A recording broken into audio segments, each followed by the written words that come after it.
Olá, tudo bem? Jeter Santos aqui de novo e vamos continuar nosso bate-papo sobre a Itália. E a grande estrela de hoje é a região da Toscana. Toscana fica na região central da Itália e dali saem excelentíssimos vinhos de denominações de origens distintas e vinhos também distintos entre si. Mas hoje nós vamos nos ater a três principais denominações de origem, duas denominações de origem e uma região que é IGT. Para a gente entender um pouquinho melhor isso aí, a gente tem que voltar lá e entender um pouquinho a classificação italiana, a legislação italiana dos vinhos. Os vinhos são classificados então em Vino da Tavola, IGT, que é Indicazione Geográfica Típica, DOC, Denominazione di Origine Controllata, e DOC-G, Denominazione di Origine Controllata e Garantita. Se a gente fosse olhar isso aí como uma pirâmide, né? A gente tem Vino da Tavola na base, um pouquinho para cima IGT, um pouquinho para cima DOC e em cima o DOC-G. Isso não necessariamente quer dizer fala sobre a qualidade dos vinhos, né? Mas cada fatia dessa você vai tendo mais restrições para a produção dos vinhos. Então, tipo de uva determinada, a região tem que ser bem demarcada para a produção dos vinhos e por aí vai. Então, hoje eu vou começar a falar, por exemplo, de um pessoal meio rebelde aí da Toscana. Vou explicar para você o porquê da rebeldia. Então, havia alguns produtores ali na região da Toscana e para não ficar, por exemplo, dentro de alguma DOC e obedecer ali as regras, os produtores perceberam que uvas francesas que não eram permitidas se davam muito bem ali dentro dos seus domínios, vamos dizer assim. Respondia muito bem ao terroir, ao clima, ao tipo de solo, e resolveram engarrafar os seus vinhos com essas uvas francesas. Cabernet Sauvignon, Cabernet Franc, Merlot, Petit Verdot, só para dar exemplo, né? Então, eles não se utilizavam, por exemplo, da Sangiovese. Pode entrar no corte se quiser, tá? Mas eles procuravam trabalhar seus vinhos tintos com variedades francesas e isso os excluiriam aí de qualquer denominação de origem controlada ou de qualquer denominação de origem controlada e garantida, fazendo com que eles se tornassem apenas IGT, ou seja, Indicazione Geográfica Típica. Daí saíram excelentíssimos vinhos aí que conquistaram os paladares mais exigentes internacionais e são aí até hoje, é um marco para a vitivinicultura mundial, a produção desses vinhos, e eles foram apelidados de super toscanos. Falamos aí dos super toscanos, agora a gente vai falar um pouquinho sobre Chianti. Chianti, outra denominação super interessante, que tem uma história rica, uma história antiga. Inclusive no nosso portfólio nós temos aí a Masei, que é a vinícola que é tida aí como a mãe do Chianti, né? Vou explicar, vamos chegar lá.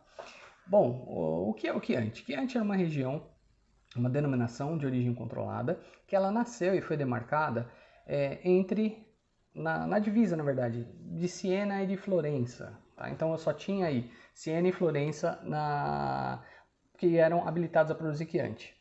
Com o sucesso do vinho, começaram a aumentar a produção e os produtores e, consequentemente, a área que não compreendia mais ali apenas Siena e Florença.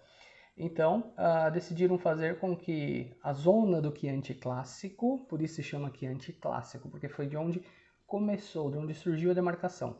Então, Siena e Florença. Tudo que tem por fora disso for periférico ficou classificado aí como Chianti. Chianti clássico tem uma história super interessante, uma lenda, né? Que é do Galo Nero, ou o Galo Negro. Então havia briga aí de Siena e Florença, para eles não tinham muita, como é que eu posso dizer? Eles não era uma coisa muito certa o limite das cidades. Então, por hora Siena falava, não, o limite está a 1 quilômetro para lá, Siena é maior que Florença e vice-versa. Então, essa briga sem fim, eles tinham que propor alguma solução para isso e definir de uma vez por todas qual é a real fronteira entre Siena e Florença. Então decidiram fazer o seguinte em comum acordo. Vamos fazer o seguinte. Assim que o galo cantar, vai sair um cavaleiro de Florença e vai cavalgar em direção a Siena, e vice-versa, quando o galo cantar de Siena, vem a direção de Florença. Ali onde houver o ponto de encontro dos cavaleiros, vai ser o limite das duas cidades, né? E a gente acaba com essa discussão. Acontece que o pessoal de Siena pegou um galo bonito, robusto, e deu comida e agradou, deve ter colocado música clássica para o bicho ouvir e tudo mais. E ele cantou em determinado horário e o cavaleiro veio para cá. Acontece que o pessoal de Florença pegou um galo magro, raquítico, não deu comida para ele, tratou o bicho mal. O que acontece? Ele cantou primeiro, reclamou primeiro. Isso deu uma vantagem imensa para o pessoal de Florença. Então, até os dias de hoje, você vai ter Florença maior que Siena e a relação não é lá tão amistosa entre eles, né? E vem aí desde essa época ou até mesmo antes. Então, os vinhos que a gente... o Chianti clássico, ele sempre vai ter o Gallo Nero ali, né? Que é o nome até do consórcio que regulamenta a produção dos vinhos nessa localidade.